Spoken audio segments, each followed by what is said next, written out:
daawwattootaa fi hordoftoota Hegiree Miidiyaa addunyaa maratti argamtan nageenya keenya bakkuma jirtanitti isin haa ga'u isiniin jenna. Guyyaan irraa Kamisaa fulbaana 10 akka barree 2025 Hegiree Miidiyaa irraa oduu guyyaa irraa hangafoota tartiiba galchinee isin dhageessifna. Hanga dhumaatti nu hordofuu hin dagatina. Hangafoonni oduu keenyaa irraa kunooti. Namni siyaasaa beekamaan lammii Ameerikaa deeggaran biyya Israa'el fi waa'illee pirezidaantii Ameerikaa Doonaald Tiraamp odoo waltajjii irra jiru fulbaana 10 guyyaa kaleessaa haleelamee ajjeefame Chaarlii Kiriik basaastota Mosaadiin akka ajjeefame namoonni fi xiinxaltoonni garaagaraa yaada kennaatti jiru. Eebbifamuu hidhaaromsa Itoophiyaa hordoftee biyyi Masrii xalayaa mana marii dhaabbata mootummoota gamtoomaniitti barreessiteen Itoophiyaa yaa bishaan irratti murtee gama tokko fudhatte jechuudhaan Itoophiyaan seera idil addunyaa cabsuu akeekkachiifte. Kanaanis guyyaa irraa Itoophiyaan yaada Masrii kanaaf deebii kenniteen Masriin walii galtee bara koloneeffattoota irratti cichite jechuudhaan deebii kennite. Magaalonni Itoophiyaa hedduun isaanii ulaagaa magaalummaa akka hin guunne ibsame. Kanaanis biyyattii keessa magaalota jiran 2500 ol keessa magaalonni sadarkaa bulchiinsaa gahan 257 qofa ta'uun himame.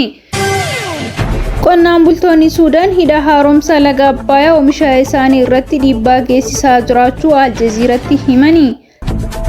Kanneen amma caqastan hangafoota oduu keenyaarraati amma bal'ina oduutti aansina. Aktivistii fi namni mooraa koonsarvaatiivii Chaarlii Kiriik sagantaa yuunivarsiitii keessatti qophaa'e irratti argamuun odoo haasawaa taasisaa jiru fulbaana 10 guyyaa kaleessaa bara 2025 ajjeefame. Qaamni isa ajjeese hanga ammaatti hin beekamne ta'us garuu dhaabbanni qorannoo FBI shakkamaan Chaarlii Kiriik ajjeese barbaadamaa jiraachuu fi yeroo dhiyootti kan ifoomu ta'uu beeksiseeti jira. Ajjeechaa Chaarlii Kiriik kana ilaalchisee xiinxaltoonni biyya Israa'el akkasumas Ameerikaadha.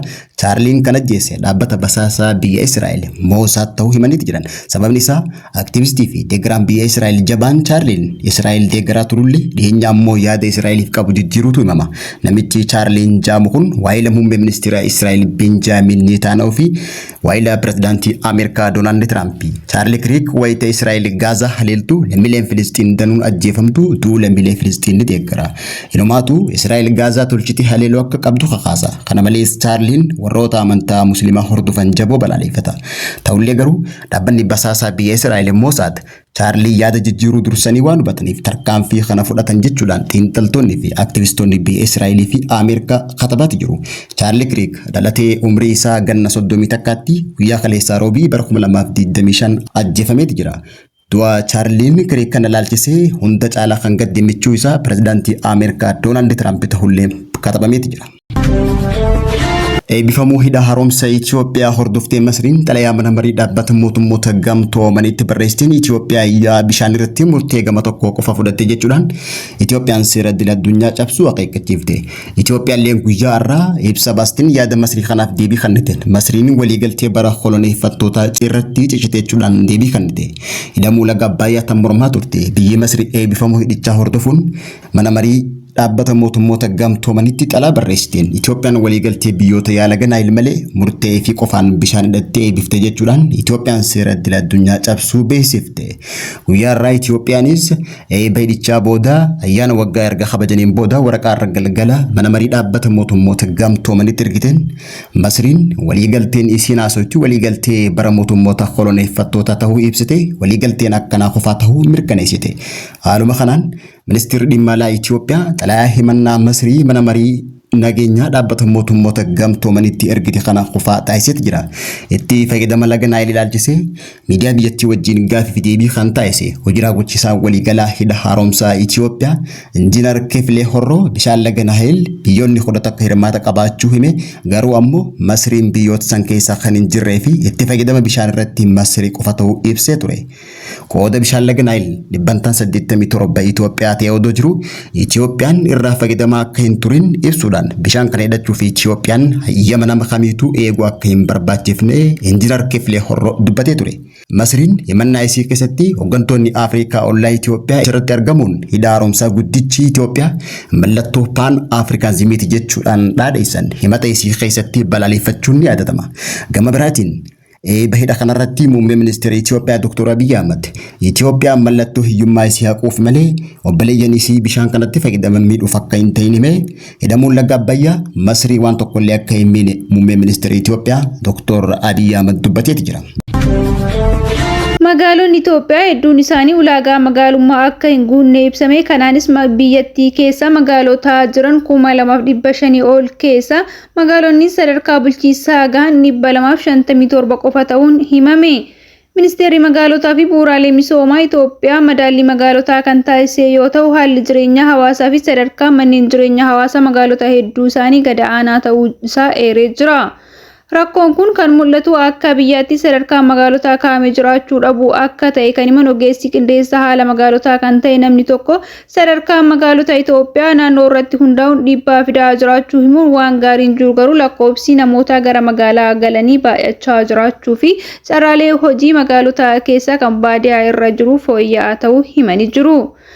Ministeerri magaalaa fi bu'uuraalee misoomaa magaalota Itoophiyaa aadde Caaltuu isaanii magaalota Itoophiyaa guddisuuf hojjetamaa jiraachuu himuun garuu haalli ijaarsaa fi sadarkaa magaalotaa fooyya'uun manneen jiraattota hedduu diigamuu waan qabaniif haala jireenya hawaasaa wal bira qabamee yoo ilaalamu ni ulfaata waan ta'eef haalicha yeroo muraasa keessatti sirreessuun ni rakkisa jechuudhaan FM Shaggaritti himaniiru.